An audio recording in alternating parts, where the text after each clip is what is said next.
হয়, ৰাজ্যত জনসাধাৰণৰ ওপৰত মাত মাত শুধাবলৈ আন এখন টোলগেট মুকলি। হয়, গোসাইগাঁৱৰ তেলিপাৰাত দেওবাৰে নতুনকৈ মুকলি কৰিলে আন এখন টোলগেট। মই মোৰ সহযোগী দেখুৱাইছোঁ টোলগেটখন দেখুৱাবলৈ। ২৭ নম্বৰ ৰাষ্ট্ৰীয় ঘাইপথত গোসাইগাঁৱৰ যি তেলিপাৰাত এনেদৰে টোলগেট যোৱাকালি মুকলি কৰা হৈছে। আৰু এটা কথা ক'বলৈ আমি বাধ্য হৈছোঁ, সেয়া হ'ল যি কেন্দ্ৰীয় গড়কাপ্তানি মন্ত্ৰী তেখেতে উল্লেখ কৰিছিলে যে ৰাষ্ট্ৰীয় ঘাইপথত ৬০ কিলোমিটাৰ দূৰে দূৰে এখনকৈ টোলগেট স্থাপন হ'ব। কিন্তু দুৰ্ভাগ্যৰ কথা, কোকৰাঝাৰ জিলাত দুখনকৈ টোলগেট স্থাপন কৰা হ'ল। ইয়াত তেলিপাৰা আৰু এটা আছে পাটগাঁও। আৰু তেলিপাৰাৰ পৰা পাটগাঁৱৰ দূৰত্ব মাথন ৪১ কিলোমিটাৰ। আৰু যদি আমি আৰু অলপ আগুৱাই যাওঁ তেনেহ'লে তেলিপাৰাৰ পৰা পশ্চিমবংগৰ যে কামাখ্যাগুৰি আছে, কামাখ্যাগুৰিৰ দূৰত্ব মাথন ২৩ কিলোমিটাৰ। অৰ্থাৎ ৬৪ কিলোমিটাৰৰ ভিতৰত ৩খনকৈ টোলগেট ইয়াত স্থাপন কৰা হৈছে। আৰু এই টোলগেটৰ যি সাধাৰণ ৰাইজৰ ওপৰত ইয়াৰ যি কৰৰ বোজা সেয়া জাপি দিব বিচৰা হৈছে। ইয়াত দল সংগঠনে প্ৰতিক্ৰিয়া ব্যক্ত কৰিছে।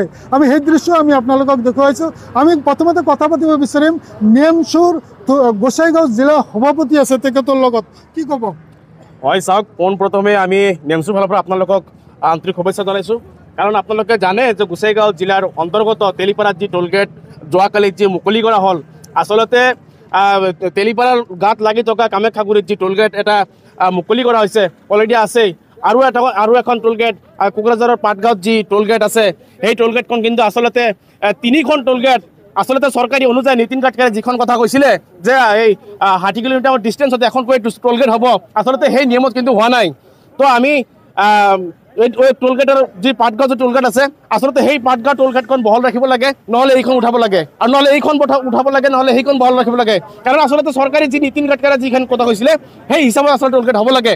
অন্যথাই এই টোলগেটৰ জৰিয়তে আজি চাওক ৰাইজৰ যি জুৰুলা অৱস্থা, আজি খাদ্য বস্তুৰ পৰা মূল্যবৃদ্ধিৰ যি জুৰুলা অৱস্থা, এই সাধাৰণ খাটি খোৱা ৰাইজৰ যি জুৰুলা অৱস্থা, এয়া আমি কেতিয়াও মানি নলওঁ। কাৰণ এই টোলগেটৰ জৰিয়তে আজি চাওক ৰাইজৰ মূল্যবৃদ্ধি আৰু দ্বিগুণ বেছি দেখা গৈছে যে ৰাষ্ট্ৰীয় ঘাইপথত বিভিন্ন ঠাইত ইতিমধ্যে বাটপথ জৰুলা হৈ আছে, যি দলং সেয়া অৰ্ধনিৰ্মিত আছে, তথাপি টোলগেট নতুনকৈ মুকলি কৰা হ'ল। সঁচাকৈ ইয়াক লৈ আমি নেমচুৰ ফালৰ পৰা আমি গৰিহণা দিছোঁ, গৰিহণাৰ যোগ্য। কাৰণ যোৱাকালি এটা দুৰ্ঘটনা সংঘটিত হৈছিল। কাৰণ বিভিন্ন ঠাইত এতিয়ালৈকে দলং ঠিক হোৱা নাই বা ৰাস্তা সম্পূৰ্ণভাৱে ঠিক হোৱা নাই। সেই ৰাস্তা সম্পূৰ্ণভাৱে ঠিক নোহোৱাৰ আগতেই যি টোলগেট আগতে আমি কোনো দল সংগঠন বা স্থানীয় ৰাইজে নজনাকৈ যোৱাকালি যি মুকলি কৰা হ'ল, ইয়াক আচলতে ঠিক হোৱা নাই। আচলতে এইখন টোলগেট আপোনাৰ বৈধ না অবৈধ এতিয়ালৈকে কিন্তু আমি গম পোৱা নাই। আৰু লগতে এইখন টোলগেটৰ যি বৈধ অবৈধ এইটো স্পষ্টকৰণ দিব লাগে। লগতে স্থানীয় যি মানুহ আছে, এই স্থানীয় মানুহৰ যি গাড়ী ঘোঁৰা আছে, যান বাহন আছে, এই যান বাহনৰ বেলেগ এটা সুবিধা দিব লাগে। লগতে এইখন টোলগেটত স্থানীয় লোক যিসকল আছে, যিকোনো বিভিন্ন জাতি জনগোষ্ঠীৰ হওক, ইয়াত ইনক্লুড কৰিব লাগে।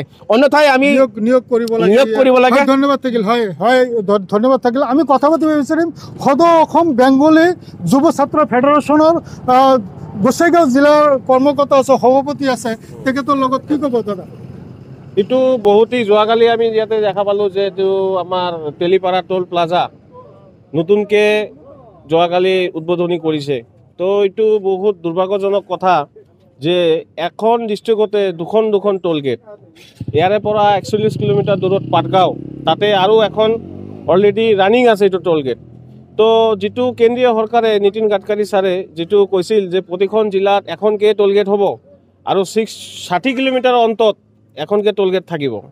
তো এইটো কেনেকৈ হ'ল, এইটো কেনেকৈ ইয়াতে শুভাৰম্ভ কৰিল যোৱাকালি, বহুত দুৰ্ভাগ্যজনক কথা। তা আমি চৰকাৰৰ ওচৰত এইটোৱে আবেদন কৰোঁ, অতি পলমকৈ অতি সোনকালে তেলিপাৰাৰ যিটো আপোনাৰ পাটগাঁৱৰ যিটো টোলগেট আছে, এইটো সোনকালে বন্ধ হ'ব লাগে। আৰু ইয়াতে লোকাল যিবিলাক মানুহ আছে, যিহেতু ইয়াতে শুভাৰম্ভ হৈ গৈছে, যোৱাকালি উদ্বোধনী হৈছে, লোকাল মানুহ যিবিলাক আছে 100% লোকাল এমপ্লয়মেণ্ট ইয়াত পাব লাগে।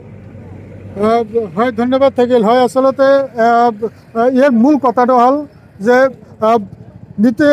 গড়কাপ্তানি মন্ত্ৰী, কেন্দ্ৰীয় গড়কাপ্তানি মন্ত্ৰী নীতিন গাডকাৰীৰ যি ঘোষণা কৰা হৈছিলে বা সংবাদ মেলত উল্লেখ কৰিছিলে ৬০ কিলোমিটাৰ দূৰত এখনকৈ টোলগেট স্থাপন কৰা হ'ব ৰাষ্ট্ৰীয় ঘাইপথত।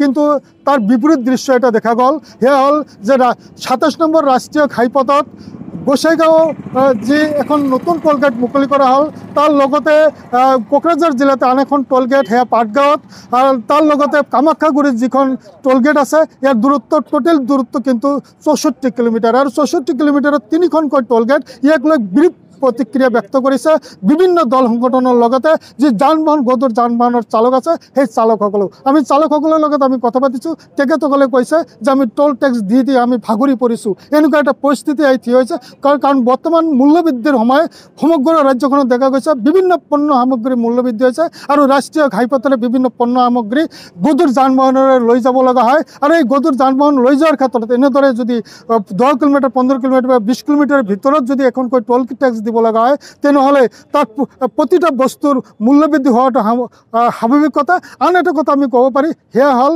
এই যি টোল টেক্স এই টোল টেক্স যদি গড় হিচাপ কৰা যায় তেনেহ'লে প্ৰতি কিলোমিটাৰ বাবদ 2 টকা 66 পইচাকৈ টোল টেক্স ভৰিব লাগে প্ৰতিখন বাহনৰ গৰাকীয়ে আনহাতে যদি আন বিভিন্ন টেক্স যদি আমি কথা আমি কওঁ চৰকাৰী টেক্স সেই টেক্স যদি আমি একলগ কৰোঁ তেনেহ'লে দেখা যায় যে প্ৰায় 5 টকাকৈ প্ৰতি কিলোমিটাৰ বাবদ প্ৰতিখন বাহনৰ গৰাকীয়ে ভৰিব লগা এটা পৰিস্থিতি থিয় হৈছে কাৰণ পৰৱৰ্তী সময়ত আজি গোসাইগাঁৱৰ তেলিপাৰাত টোলগেট ইয়াত মুকলি কৰা হ'ল আৰু এনেদৰে যদি টোলগেট মুকলি কৰি অহা হয় তেনেহ'লে কিন্তু সাধাৰণ জনতাৰ ওপৰত যে ৰামটঙন পৰিব বা মাত সোধাব মূল্যবৃদ্ধি প্ৰতিটো ক্ষেত্ৰতে সেয়া কিন্তু ধ্ৰুৱ সত্য আপুনি বিচৰা বাতৰি পাব কেৱল নিউজ 18 এপত নিউজ 18 এপ ডাউনলোড কৰিবলৈ স্কেন কৰক এই QR কোড গুগল প্লে ষ্টৰতো পাব এই নিউজ 18 এপ